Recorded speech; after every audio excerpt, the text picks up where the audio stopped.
નમસ્કાર મિત્રો, પ્રધાનમંત્રી આવાસ યોજના ગ્રામીણ વિશે આજે વાત કરીશું મિત્રો. તો મિત્રો, આ પ્રધાનમંત્રી આવાસ યોજનાના ફોર્મ ભરવાના ચાલુ છે મિત્રો.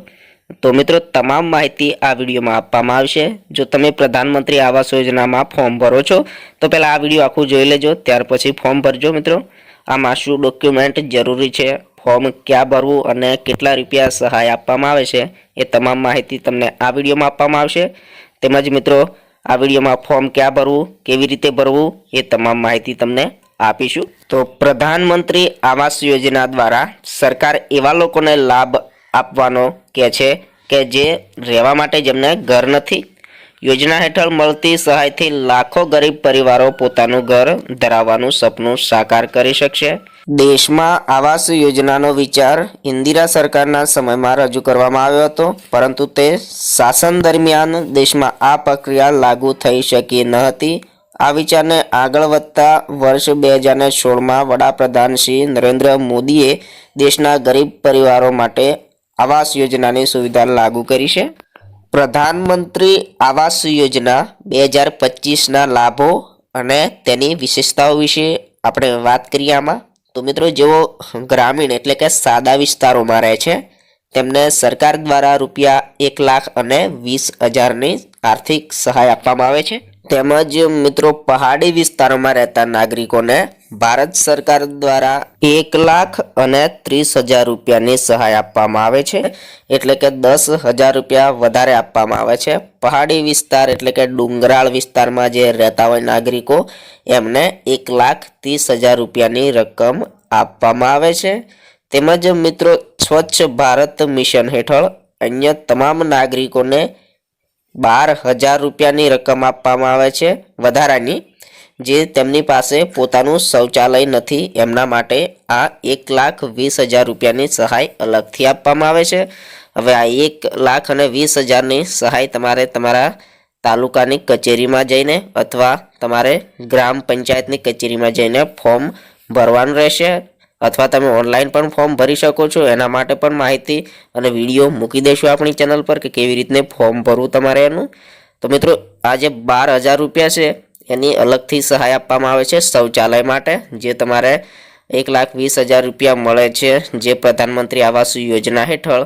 એની સાથે જ તમારે આ પણ સહાય મળે છે ₹12,000. એ જે મકાન મળે છે એની સાથે સાથે શૌચાલય પણ આપવામાં આવે છે. અને મિત્રો, આ જે શૌચાલયના જે પૈસા છે ₹12,000 એ ₹1,20,000માં નહીં, અલગથી આપવામાં આવે છે તમને. ₹1,20,000 તો મકાનના જ આવે છે, પરંતુ એનાથી અલગ ફોર્મ ભરશો તમે જે શૌચાલયનું, એના અલગથી તમને ₹12,000 મળશે.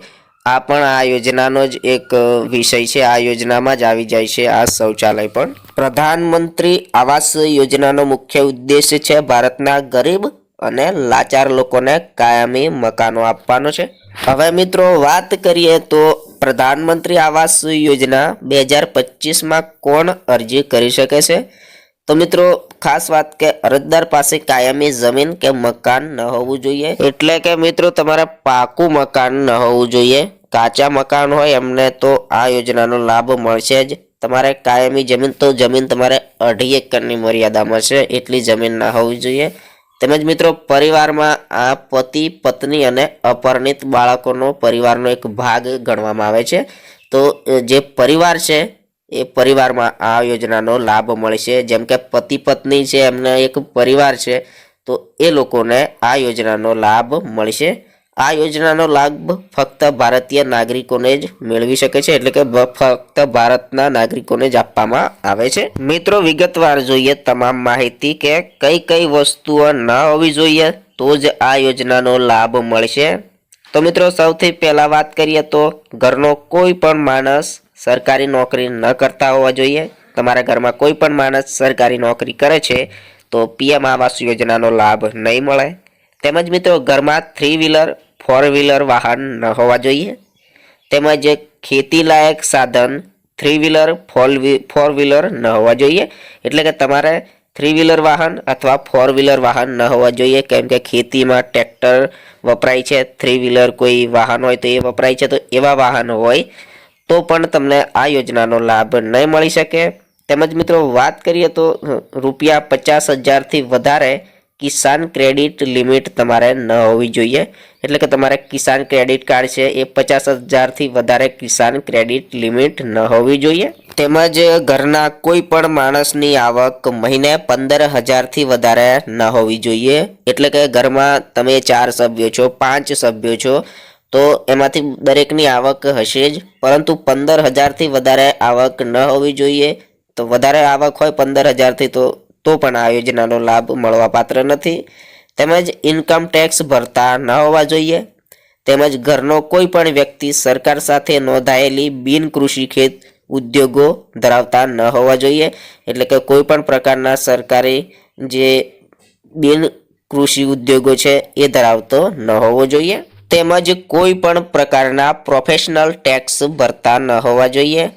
વાર્ષિક આવક 6 લાખથી વધારે હોવી ન જોઈએ, એટલે કે તમારા પરિવારમાં જે વાર્ષિક આવક છે એ 6 લાખ રૂપિયાથી વધવી ન જોઈએ. તેમજ 2.5 એકર અથવા તો એનાથી વધારે પિયત જમીન ન હોવી જોઈએ.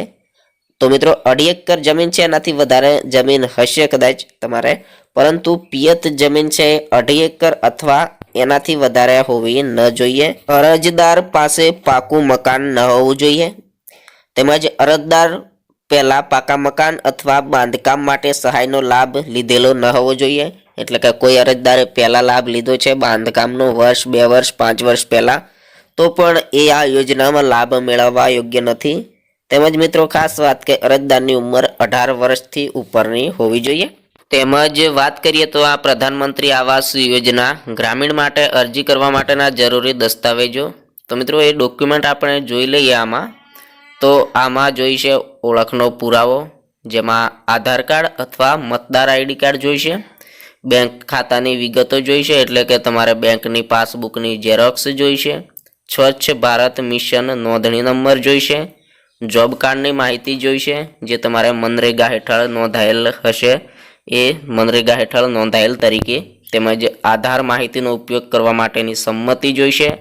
તમારી અથવા તમારા પરિવારના સભ્યોની પાકું મકાન ધરાવતું નથી એવું તમારે એફિડેવિટ કરવું પડશે. તેમજ આ પ્રધાનમંત્રી યોજના હેઠળ ગ્રામીણ આવાસ યોજના હેઠળ બધા માટે આવાસ લાગુ કરવાની છેલ્લી તારીખ માર્ચ 2029 સુધી લંબાવવામાં આવી છે.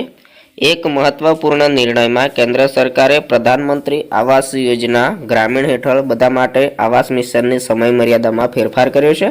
ભારતના ગ્રામીણ વિસ્તારોમાં પરવડે તેવા મકાનો પૂરા પાડવાની નવી સમય મર્યાદા હવે માર્ચ 2029 છે. કેન્દ્ર સરકારે પ્રધાનમંત્રી ગ્રામીણ આવાસ યોજના માટેની સમય મર્યાદાને 5 વર્ષ માટે વધારી દીધી છે. એટલે કે આ યોજનામાં કોઈ પણ લાભ લેવા ઈચ્છે છે તો એ 2029 સુધી લાભ લઈ શકે છે. તમે આમાં 5 વર્ષ સુધી મર્યાદા વધારી છે. તમે 5 વર્ષ સુધી ગમે ત્યારે આ યોજનામાં ફોર્મ ભરી શકો છો. હાલમાં આ યોજનાના ફોર્મ ભરાવાના ચાલુ છે. પ્રધાનમંત્રી આવાસ યોજના માટે તમે અરજી કરી શકો છો ઓનલાઈન. તો એ ઓનલાઈન અરજી કેવી રીતને કરી શકશો એ પણ હું તમને જણાવી દઉં આ વિડીયોમાં. તો એના માટે તમારે સર્ચ કરવાનું છે તમારા મોબાઈલમાં ક્રોમ બ્રાઉઝર અથવા ગૂગલમાં pmay.in.nic આવું સર્ચ કરી અને તમારે એ વેબસાઇટ ઉપર તમારે ફોર્મ ભરવાનું છે, જે ફોર્મ ખુલી જશે. અને જો તમને આ ફોર્મ ભરતા નથી આવડતું તો એના માટે પણ એક અલગ સ્પેશિયલથી આપણી ચેનલ ઉપર વિડીયો મૂકી દેવામાં આવશે, તો એ જોઈને પણ તમે ફોર્મ ભરી શકો છો. અને ખાસ વાત કે તમારા કોઈ નજીકના કોમ્પ્યુટર વાળા જોડે અથવા કોઈ ઓનલાઈન ફોર્મ ભરતા હોય એમના જોડે જઈને ભરાવશો તો તમારા માટે સારું રહેશે અને એ સરળતાથી તમારું ફોર્મ ભરી દેશે. તેમજ આપણા વિડીયો જોતા રહેજો, આપણે આ વિશે પણ ઓનલાઈન ફોર્મ ભરવા વિશે પણ વિડીયો મૂકી દઈશું.